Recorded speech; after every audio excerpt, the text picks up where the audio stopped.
eyes and picture this. Saturday morning cartoons flickering on a tiny black and white telly, the smell of your dad's Winfield blues drifting in from the back porch, and the sound of kids yelling in the street because someone just scraped their knee on the footpath and nobody's mom was watching.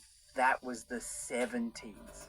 A decade caught between the old world and the new, where decimal currency still felt weird, where cars didn't have seatbelts but somehow everyone survived, and where childhood meant freedom that would get your parents arrested today.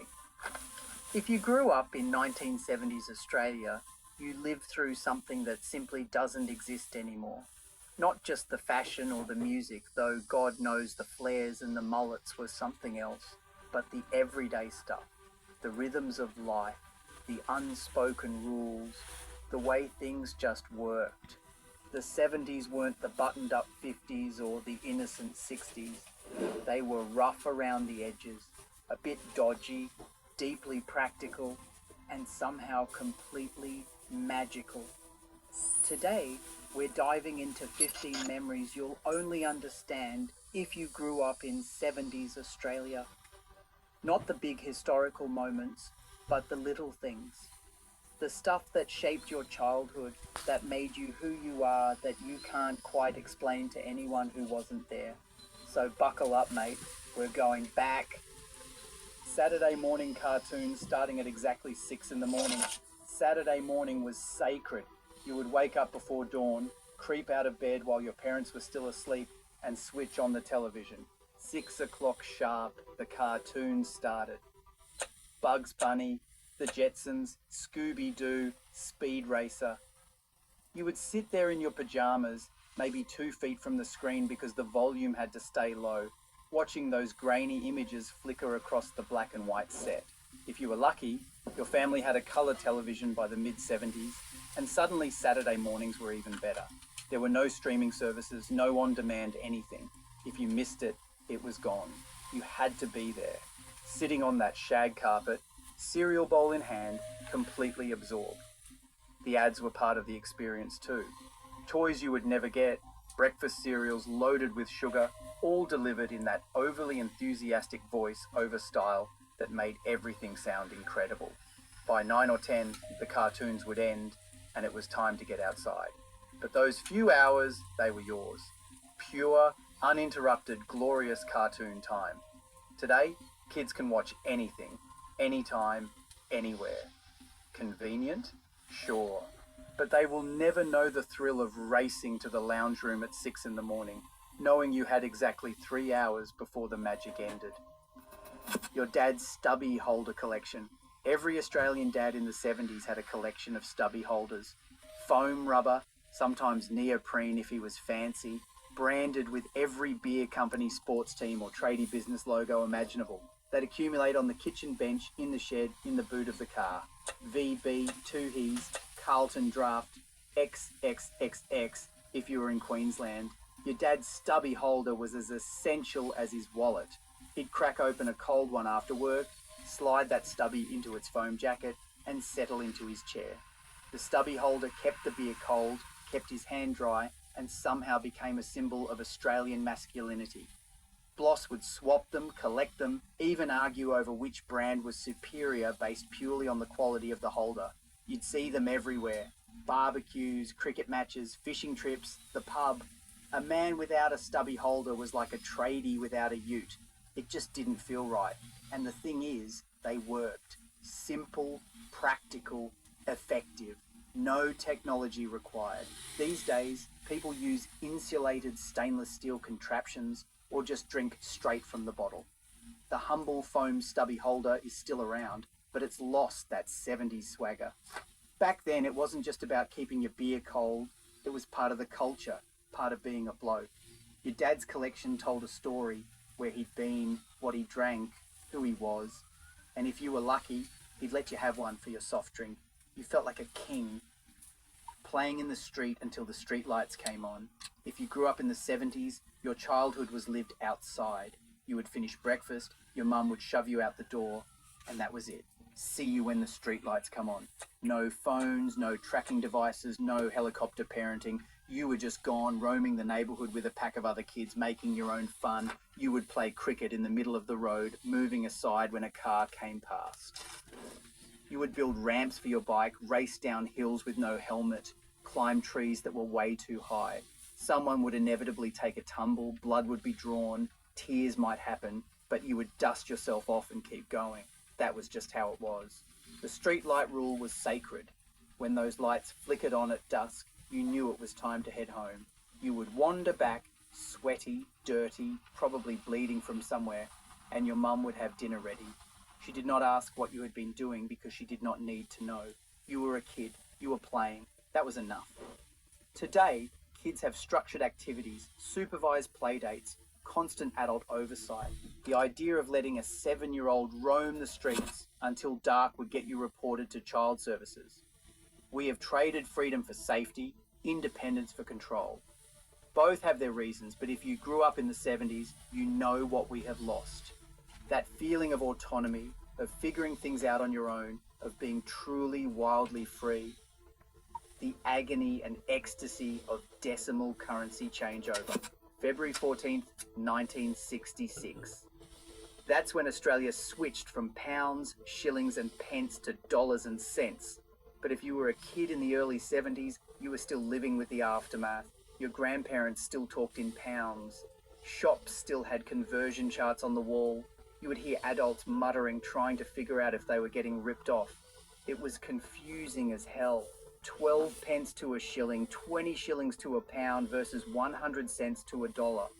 For kids learning to count money, it was a nightmare. You would hand over coins, hoping you had enough, trusting the shopkeeper to do the math because you sure as hell could not. But there was something in that confusion, something that marked the 70s as a decade of transition. Australia was changing, modernising, leaving behind the old imperial system. And while the adults grumbled, kids adapted.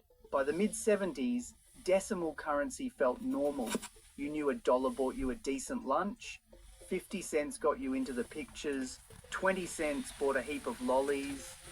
Looking back, it is wild that an entire country changed its money and just carried on. Can you imagine trying to do that today? The outrage, the conspiracy theories, the chaos. But Australians in the 70s just got on with it.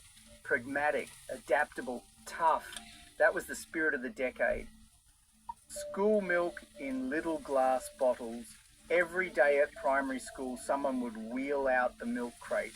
Dozens of tiny glass bottles, each holding a third of a pint of milk with a foil cap you peeled off. In summer, the milk had been sitting in the sun for hours and was warm, borderline off. In winter, it was freezing cold and somehow even less appealing. But you drank it anyway because that is what you did. The government provided free school milk to every kid as part of a nutrition program. It was supposed to make you strong and healthy, to give you calcium for growing bones. Nobody asked if you were lactose intolerant or if you even liked milk. You got your bottle, you drank it, end of story. Some kids loved it. They finished theirs and asked for seconds. Others gagged, holding their nose and forcing it down. The lucky ones had friends who drank their share, and if you were really smart, you would accidentally spill it and avoid the whole ordeal. The milk program ended in 1973, but if you were in school before then, you remember. The clink of glass bottles, the smell of slightly sour milk, the ritual of it all. It was not pleasant, but it was communal. Everyone suffered together. And somehow, we all survived. Today's kids with their oat milk and almond alternatives will never understand the trauma of warm school milk on a 40-degree day. The family station wagon with no seatbelts in the back. Your family car was probably a Holden Kingswood or a Ford Falcon station wagon. Big, boxy, built like a tank. And in the back, no seatbelts. You would pile in with your siblings, maybe 4 or 5 kids sprawled across the bench seat, rolling around every time your old man took a corner. Long trips meant lying down in the rear cargo area, staring up at the roof, or sitting in the rear-facing third row, waving at the cars behind you. Nobody wore seatbelts. Your parents might have buckled up in the front, but the back seat, Forget it. It was a free-for-all. Kids would fight, climb over seats, stick their heads out the window. If your dad braked hard, you would go flying forward. It was dangerous, reckless, and completely normal. The government started mandating seatbelts in the early 1970s, but enforcement was slack and compliance was low. It took years, decades really, before wearing a seatbelt became automatic. Back then it felt like overkill, unnecessary government interference. Looking back, it is a miracle any of us survived. The road toll was horrific. People died in accidents that would be minor today. But if you grew up in the 1970s, that station wagon with no seatbelts represents something deeper. Freedom, yes, but also a kind of innocence. We did not know how dangerous it was, we just lived. And maybe that ignorance was a kind of bliss. Waiting weeks for photos from the chemist. Photography in the 70s was an investment. You had a camera, probably a basic 35mm, loaded with a roll of film, 24 or 36 shots if you were lucky. Every photo mattered. You did not take 50 pictures of the same thing hoping one turned out. You framed it, held your breath, clicked, and hoped. When the roll was finished, you would take it to the chemist.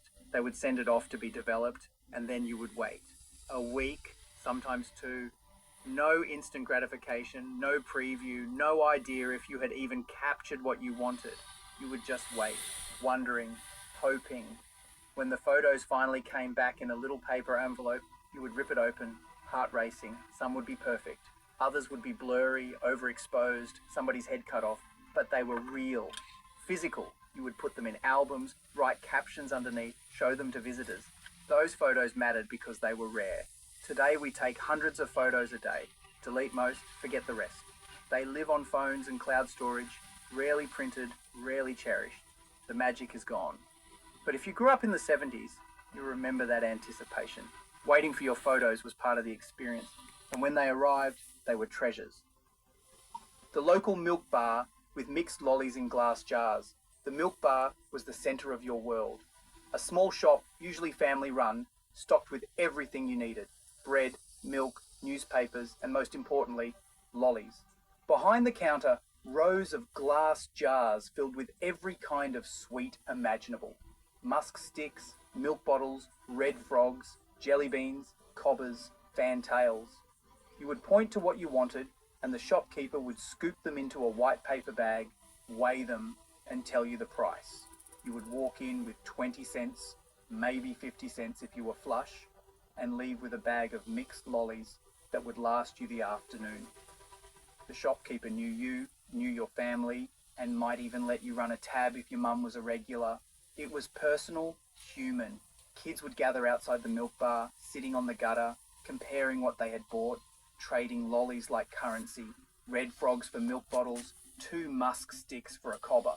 It was social, communal, part of the rhythm of childhood. Now, milk bars are mostly gone, replaced by 7-Elevens and servos with pre-packaged everything. No glass jars, no scooping, no personal touch. You scan, you pay, you leave. Efficient, sure, but soulless. If you grew up in the 70s, you remember what it felt like to walk into that milk bar, pocket jingling with coins, knowing the shopkeeper would greet you by name. That is gone now.